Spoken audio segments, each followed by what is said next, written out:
Shalom, welcome. It was only 83 years ago on the night of November 9, 1938, when synagogues and Jewish businesses in Austria, Germany, and the Sudetenland were vandalized in the state-sanctioned pogrom that became to be known as the Kristallnacht, or the Night of the Broken Glass. On that very night, in addition to the destruction of Jewish properties, almost 100 Jews were murdered, and in the aftermath, over 30,000 arrested and sent to the concentration camps. Kristallnacht was the beginning of the final solution, or the Holocaust, a systematic destruction of the European Jewry by the Nazis and their collaborators. 6 million Jews had perished in the end, consumed by the flames of brutality, ignorance, and hate. It's been 83 years since, but we still remember it all. The images of burning buildings and broken souls are forever etched into our collective Jewish memory. And so today we gather to recall and remember the events of the Kristallnacht and to give tribute to the lives and the livelihoods that were shattered. We gather to heal and through music and words to remind ourselves of our humanity in this still very much imperfect world. We also come to share our hopes for the better tomorrow, one in which the scattered pieces of the broken glass will come together as one, an embodiment of the perfect world that is to come. May we all partake in its colorful diversity and light. At this time, I would like to thank Lee Zolden, Carrie Wolovic, and Mary Lynn Pross of the historic Chicago Loop Synagogue for hosting and organizing this event, and to my congregation, Beth Hillel B'nai Emunah in Wilmette. Thank you also to our amazing performers, Lawrence Neuman and his wife Qing, as well as their son, Maurice, members of Chicago Symphony Orchestra, David Berger of Cantor David Berger of KM Isaiah Israel, and Cantor Susan Lewis-Freidman of Temple Jeremiah, to Kol Zimrah Jewish Community Singers and Margot Schwartz-Newton, and to KM Isaiah Israel Community Chorale. A special thank you goes to our distinguished guests, Yinam Cohen, Consul General of Israel to Midwest, and Wolfganf Mossinger, Consul General of the Federal Republic of Germany. Last but not least, I want to thank all of you who showed their appreciation and support by purchasing tickets, making donations to the program. Thank you for your generosity and for joining us today, both in person and online. And before we go on with the program, I just would like to ask everyone to please turn your cell phones off, and please make sure to have your masks fully covering your face. Enjoy the program.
Midwest Yinam Cohen to the microphone.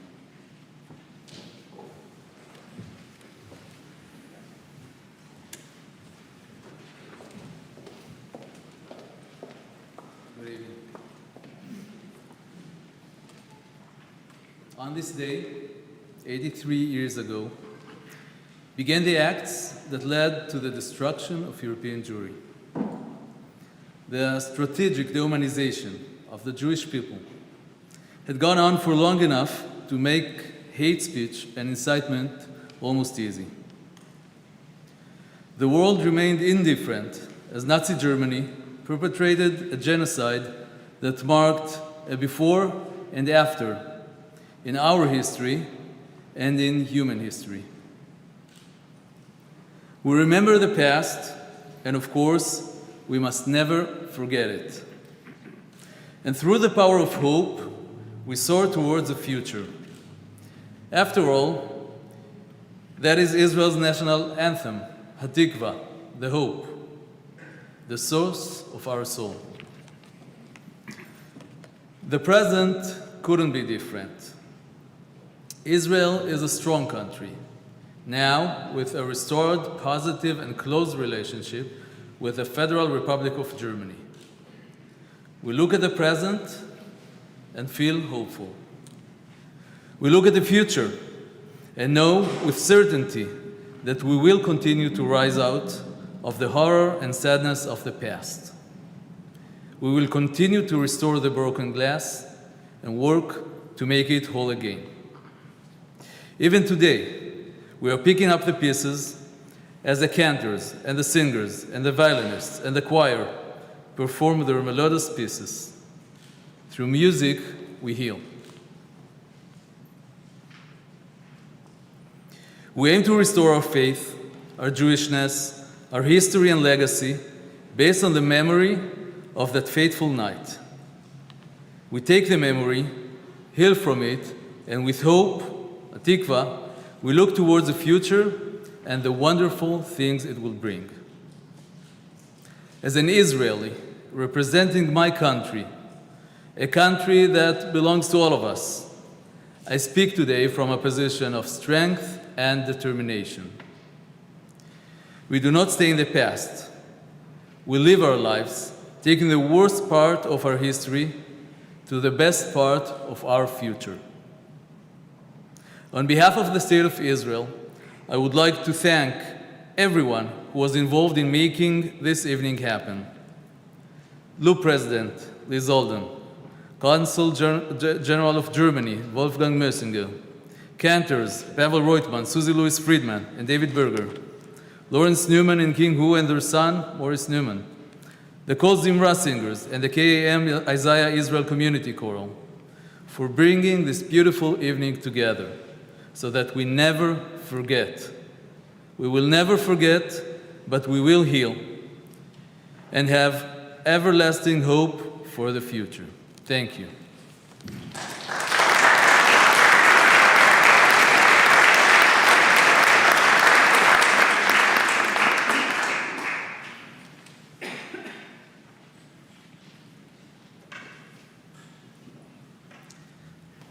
This piece by Cantor Israel Alter, who was the chief cantor of Hanover before he was forced to move first to South Africa and then eventually to America,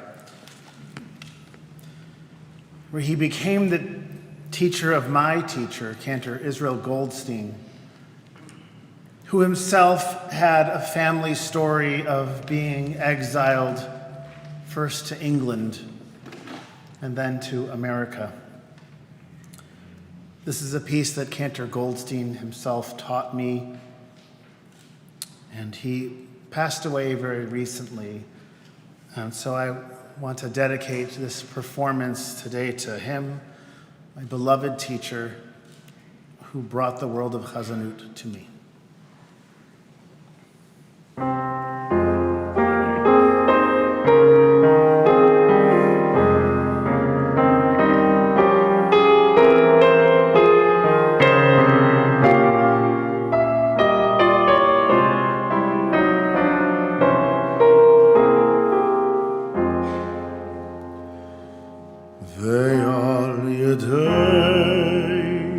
יעבודך הנביאים כוסוב לאמור.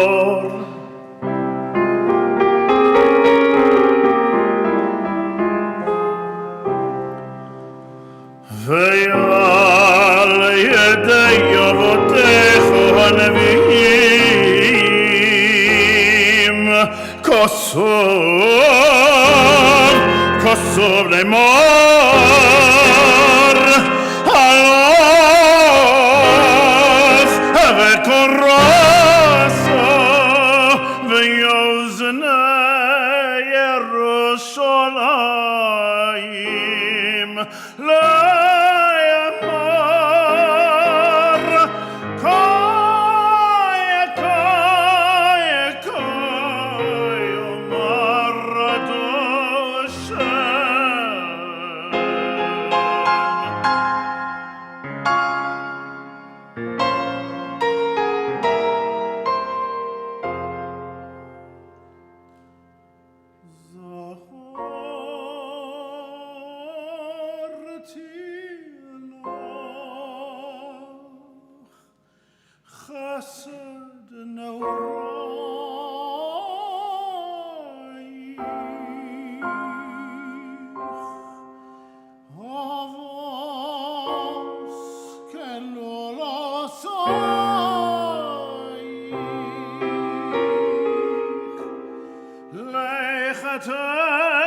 as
like to invite Consul General of the Federal Republic of Germany, Wolfganf Mossinger.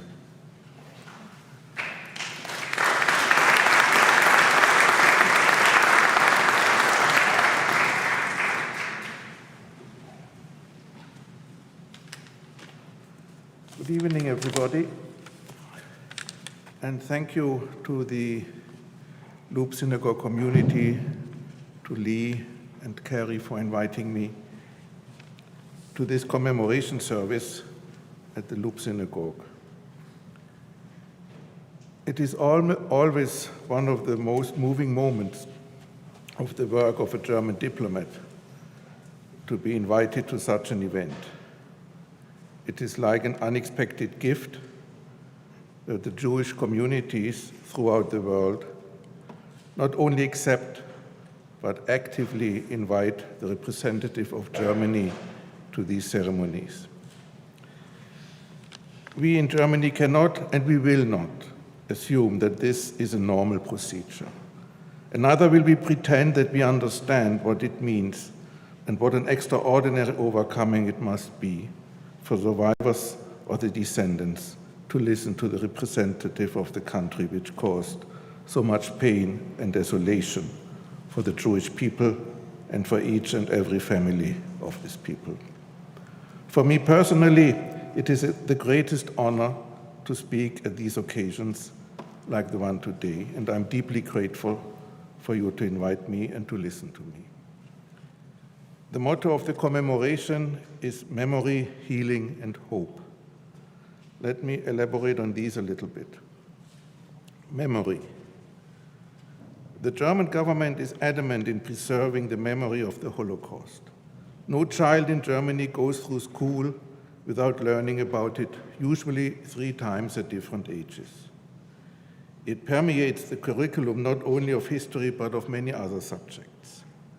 Students of all ages visit memorial sites, like the Holocaust Memorial in Berlin. They speak to survivors. I've met many survivors who travel to Germany to speak in schools and who are surprised by the interest and knowledge of our youngsters. This is a good thing. We want to have a similar interest and knowledge internationally as well. That is why we engage heavily in the International Holocaust Remembrance Alliance last year as presidency. It is essential not only to know what happened, but to know why it happened and how it could have been prevented. Only with this intellectual equipment, future generations will be able to prevent similar atrocities. Hearing people comparing mask or vaccination mandates with wearing the yellow star or with the discrimination that Jews had to endure in Nazi Germany is proof to me that we have not yet done enough in teaching and in enlightening people. Healing. This is definitely the most difficult word of the 3. Who are we, the Germans, to talk about healing? About the possibility that survivors and their descendants get over it. It is not for us to make judgments or recommendations about it. We can only be thankful and humble if Jews consider Germany a trustworthy country again, trustworthy enough to travel there or even to live there. What we can do is to earn this trust and to make their lives not only safe, but also meaningful, enjoyable, and worthwhile living. That is what German public authorities are trying to do. We do neither expect thankfulness nor praise. Simply the fact that you live with us, talk to us, laugh with us, is like a gift for us. And hope. Yes, there is hope when descendants of victims and descendants of perpetrators meet, talk, and do research together. If their children sit in the same classrooms or lecture halls at universities, if they work together on books and papers to discover yet more details of what happened. But there's also challenges. Hatred is growing out of polarization. Free societies remain fragile and dependent on the will of the majority to stand up for democracy, tolerance, and respect. so does the international community. I'm proud that Germany nowadays stands on the right side of history, on the side of democracy, of tolerance, and of respect, and that we can work towards these goals, side by side, with our Jewish partners, and may I dare say, with our friends. Thank you for inviting me, for listening to me, for your commitment to memory, healing, and hope, and for your attention. Thank you very much.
Shalom, my friends. I am Lee Zolden, the proud president of Chicago Loop Synagogue. Thank you. Thank you. Wait till I say something, then you can decide if you want to applaud. On behalf of the board of directors and staff, I am thrilled to welcome you to our second annual Kristallnacht concert tonight. I'm pleased to be included in the Hope section of our event because ever since I became president almost 5 years ago, hope has been the main emotion I've had. It hasn't been the only emotion, but it's been the main one. And a lot of people here share my view. We are hopeful, despite the fact that in February of 2017, we had our own evening of broken glass when someone smashed our windows downstairs and put Nazi stickers on our windows, on our front doors. When I got a call at 1 in the morning to tell me what had happened, all I could think of was Kristallnacht. But we considered ourselves lucky because there was only property damage, and that was boarded up within hours, well before people arrived for Shabbat services the next morning. As we remember the Tree of Life massacre that happened in October 2018, or the Poway Synagogue shooting that happened in April 2019, and the countless other anti-Semitic incidents, large and small, that happen around the world all the time, we see our vandalism could have been much worse. And yet, we continue to hope. What we hope for, our vision, is crystal clear, and it is the vision that your support is helping us to achieve. First, we want a synagogue where Jews can gather to pray. Right now, we offer in-person morning services 6 days a week, plus a Zoom egalitarian service on Friday night. Second, we want to find ways to repurpose our building to give us an additional income stream. We definitely have room in our facility and in our hearts to share this magnificent space with a worthy partner. Third, we want to be of greater service to an underappreciated demographic, the empty nesters who live downtown. Older adults need community, and they need involvement with their faith, and that is something we are well positioned to supply. And finally, we want to reach out to the next generation with values-based programming that puts our faith in the front and center of everything we do. If you read the Pew Report, you know that Jewish engagement is declining. But since we are in the center of one of the largest Jewish population centers in the country, we want to be an example of how to reverse that trend. By being here, either in person or at home, you are in the avant-garde of everything we hope to achieve. The people here are not just from Chicago Loop Synagogue. In fact, the people here are not just from Chicago. They're not just from Chicago suburbs. We have people dialing in from California and Florida and every place in between. The use of technology enables us to hope for a more robust future that is unlike anything we have done in the past. Just like we are doing today, we can become a true center, a connection point, a place of inspiration for all Jews, whether they live in Chicago, the suburbs, or beyond. Many of you who are with us today belong to other synagogues, yet you feel drawn to support us. In the same way, we feel driven to support you. We want to keep our tradition alive. Because of our location, we are not just a neighborhood synagogue. We are a synagogue for all Jews and for all forms of Jewish content, whether it be prayer, programming, partnership, or private events. I want to take a minute and be redundant and thank our creative partners, without who this event would not be possible. First, a deep thanks to Lawrence Neuman and Qing Ho, members of the Chicago Symphony Orchestra, who actually started this, reached out to us and wanted to save our magnificent space. And to their son, Maurice Neuman, who is also shared his remarkable talent with us today. Thanks to Cantor Susie Lewis-Freidman and to Cantor David Berger, welcome back. And also welcome back to the Kol Zimrah Jewish Community Singers, and a warm welcome to our first-time partners, the KAM Isaiah Israel Community Chorale. The beauty of your voices has truly uplifted us all. I also want to thank you who are attending, both in person and online. Your support has made this concert an unprecedented success and encourages us to keep going, keep doing programming like this, and keep reaching out to find more ways to serve the Jewish community, no matter where they are. Finally, to Cantor Roytman, over there someplace, Pavel, my gratitude knows no bounds. None of this would be possible without your energy, your vision, your talent, and the incredible generosity of spirit you bring to everything you do. I know from our many conversations that you share our hope for the future, and I'm so pleased that we could partner with you on this magnificent concert today. My final hope is for everyone's health and happiness, and to see you all again at our next event. Shalom.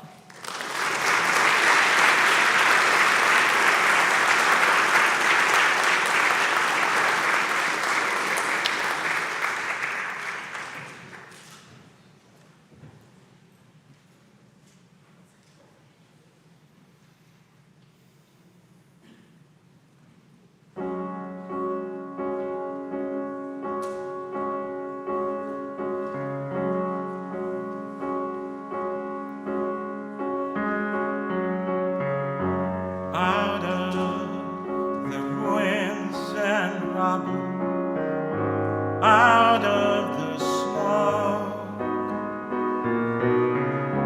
out of our night of struggle, can we see a ray of hope? One pale thin ray reaching through the day. We can build a beautiful city. Yes, we can. Yes, we can. We can build a beautiful city, not a city of angels. We can build a city of men.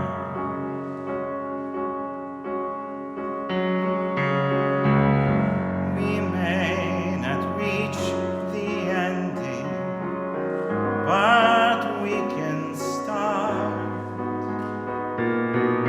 slowly but truly mending, brick by brick, heart by heart.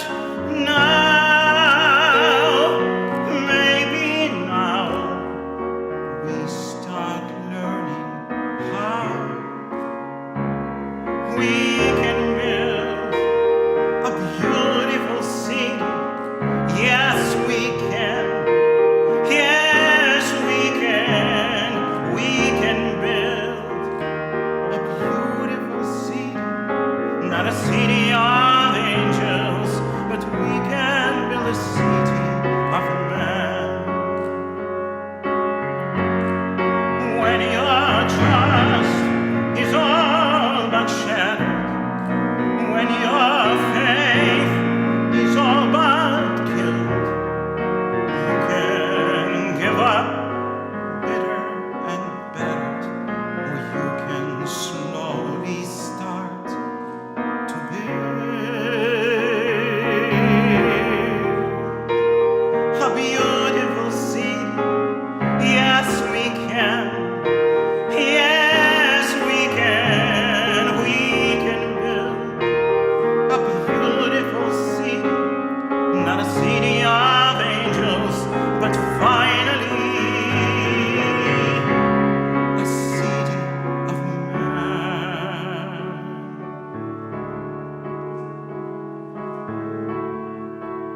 A prayer for Kristallnacht by Patrick J. Griffin of St. John's University.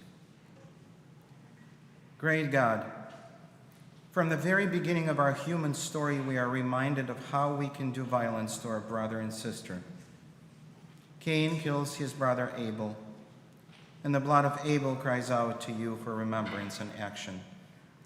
And you do act, and we do remember. What was the reason of Cain? What allowed him to attack his only brother with whom he lived and spoke? How could this have happened? Yet it did happen, and it continued to happen, and it happens in our own day. We gather here today to remember a time when hatred drove brother and sister against brother and sister. The damage of homes, businesses, and sacred places was as nothing compared to the taking of human life and human dignity. And this action marked a step toward greater and more horrible sibling destruction. We remember, Lord, and in remembering we face a frightful truth about ourselves. Yet there is another truth. Before the murder, Cain is warned that sin lies in wait at the door. Its urge is for you, yet you can rule over it. We recognize the possibility of violence, but we can also be those who choose peace and love. We have promised your help to rule over the darkness which seeks to reign within us.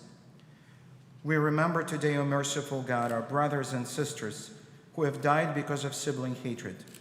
We ask that you bring these innocents to yourself and welcome them at your table. And we ask that you enable us to learn the terrible lessons of our past and allow them to teach us the path of peaceful coexistence for the future. We make this prayer as your beloved children, all of us, and we say, Amen.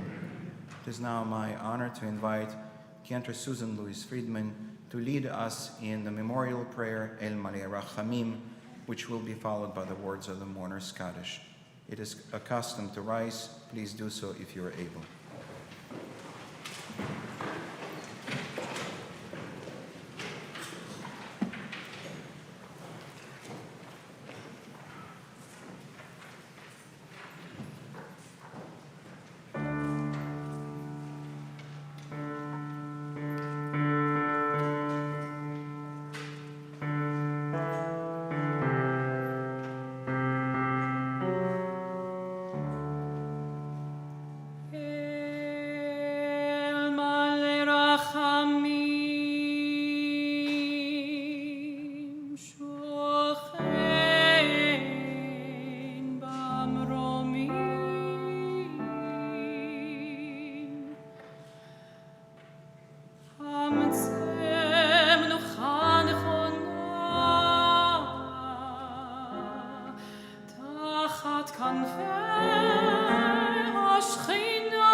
Remembering, said Elie Wiesel, is a noble and necessary act.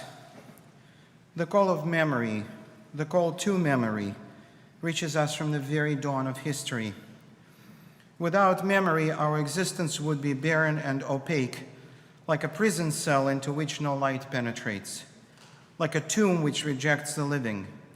If anything can, it is memory that will save humanity.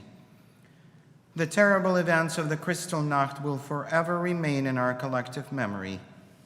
And yet, it is through this very commemoration that we also reaffirm our humanity and our hope for better tomorrow. May we all strive to create a better world, one in which the broken pieces of glass will join together in a shiny display of light. Amen. Hallelujah.